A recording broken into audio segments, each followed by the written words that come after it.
At our wedding, Toby Webb, the impoverished student my fiancée, Elvira Britton, has been sponsoring, barges into the venue while wailing at the top of his lungs. Elvira, a wasp has stung me down there. Does this mean I won't be able to? Elvira doesn't hesitate to ditch all the guests and me in favor of whisking Toby away. I quickly grab her wrist and suggest to her that we should finish the ceremony first before finding a doctor to save Toby. But she reacts by shoving me to the floor instead with an enraged look on her face. Wallace Cochran, if you truly loved me, you wouldn't stop me at this time. After that, she quickly takes Toby to the lounge in the wedding venue. By the time I arrive at the lounge, I witness Elvira straddling Toby. The very same woman who had once promised me that she'd preserve her virginity for our wedding night can be seen glaring at me angrily. Toby's condition is very severe, you know. How am I supposed to sit by and watch him suffer? It's just virginity, isn't it? Since you want it that badly, I can just get myself prepared and let you try again, can I? The microphone on Elvira's wedding dress hadn't been removed. Moans rose and fell from the wedding venue speakers. The guests turned to look at me, some smirking, some sympathetic. My fingers clenched the wine glass so tightly my knuckles went white.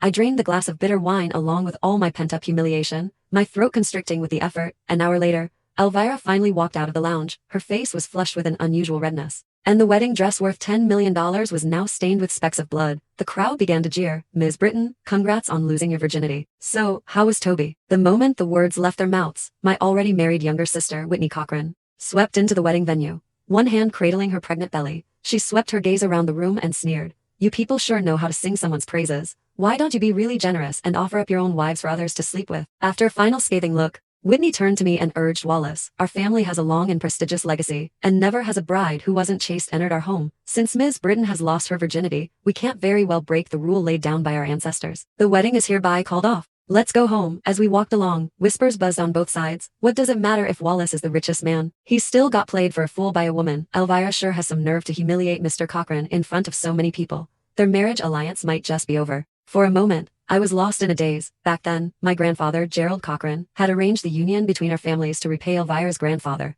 Dustin Britton, for saving his life after Grandpa passed away. My father, Craig Cochran, repeatedly tried to call off the engagement. His hope was to find me a more suitable match from a prestigious family. However, I was so dead set on marrying Elvira that I even threatened to kill myself if I couldn't. The Britton family rode my family's coattails all the way to the top. Elvira, with red-rimmed eyes from crying, promised that she'd save the most precious gift of her virginity for our wedding night. Yet, she completely forgot her own words, all for the sake of an impoverished student she'd been sponsoring for 3 years. Wallace. I snapped back to reality. Pausing mid-step as I was about to get into the car, Elvira pinched the bridge of her nose, her expression one of utter impatience. So what if I lost my virginity? I promised I'd make it up to you for the rest of our lives after we're married. The rest of our lives? The vows that once seemed so touching now felt utterly absurd in hindsight. Seeing me stay silent, Elvira shot me a smug glance.